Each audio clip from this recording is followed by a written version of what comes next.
Welcome to the last week of the program. Get yourself amped up, get yourself ready, because this is going to be the hardest week.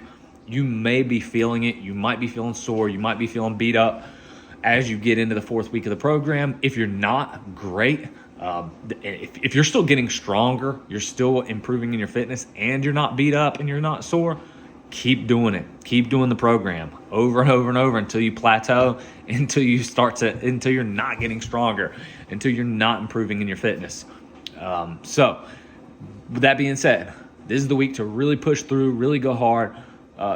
Your warm up is 2 rounds. Today, we're going to go really hard on the back squats and the bench press. So if you need to do 3 rounds to warm up, do 3 rounds to warm up. Do whatever you need to get your back squat and your bench press really, all those muscles nice, warmed up, activated, ready to go. Activation is key. Simple exercises like those glute bridges, like those dead bugs, like those bird dogs, lateral lying leg raises, like they are going to get you primed. They are going to get you ready to squat heavy loads. It's all about activating those muscles, activating your central nervous system, getting everything ready for that heavy load.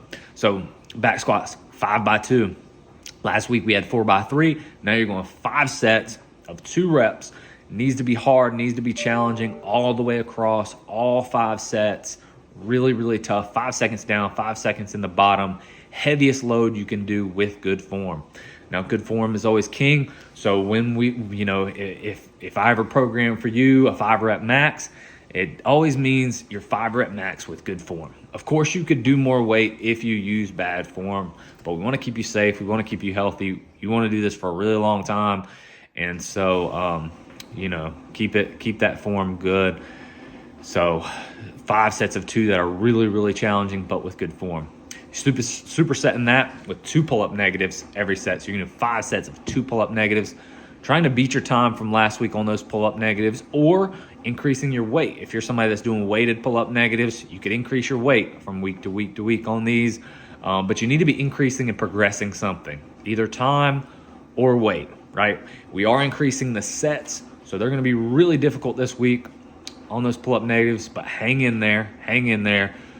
Week 1, this is the last week, so you can take a deload week after this, take a week off, or start back week 1. Week 1 is going to be less volume, less intensity, so you could start back with week 1 after this. But after those back squats, you're moving into bench press. Same thing, 5 sets of 2. Get yourself amped up, get yourself ready. It's going to be hard. I want you to go really, really hard across all 5 sets of those. Controlled lower, 2-second pause right above the chest. Same thing, supersetting it with the arch holds, 5 sets, and then you're going to rest 2 minutes between those supersets there. On your bench press, go ahead, get yourself a spotter. And get ready, because you need to really, really go hard this week. You should have a spotter every week, though. But this week especially, sometimes I'll squat with safety bars, bench press with safety bars because if I don't have a spotter, I'll use safety pins, and that's fine. But they kind of get in the way. So really a good week to get you a good spotter and go all out. On the conditioning piece, man, you're going to really go hard on this one as well this week. I want this one to be really, really all-out intense effort. You're going 6 rounds. It's going to be 30 seconds, as hard as you can for that 30 seconds. And then you're going to have 30 seconds of an easy recovery pace and then 30 seconds of actual rest. You're just going to repeat that for 6 rounds. So those 30 seconds are going to be really, really tough today. Now, you are welcome to do more rounds. You can do more rounds. Week number 4, as long as you can hold the same, like if you're on a bike and you're looking at your wattage, you're looking at your RPMs, if you can still hold the same wattage, still hold the same RPMs, you can do 10, 12, you can do a lot more rounds. I just have this program designed for 45 minutes, right? So you could do more conditioning there. You could do more rounds, especially in week 4. And if you're repeating this program again, you could also add in more rounds straight out from week 1, add in more rounds on week 2, add in more rounds on week 3 and week 4. You could just add them all the way across the board.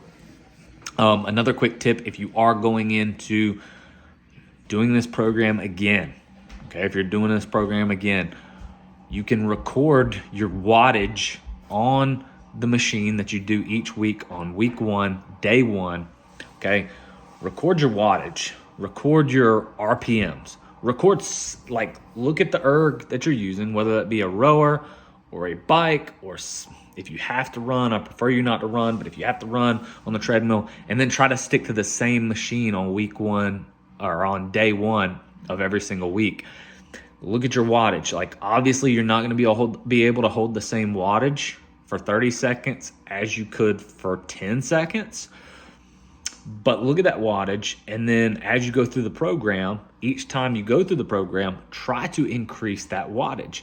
So if on week 4, day number 1, for 30 seconds, you are holding, 84 RPMs on an assault bike for that 30 seconds the whole time through. Well, now you know that the second time you go through the program, you want to hold over 84 RPMs, right? So that's why it's good to keep a journal, so you can keep yourself progressing from week to week, because that's the thing. You want to make sure that you are actually progressing. So that's all for week 4, day number 1. Hope you kill it, get some PRs, and get stronger. As Mark Bell says, weakness is never a strength, and strength is never a weakness. See you on day 2.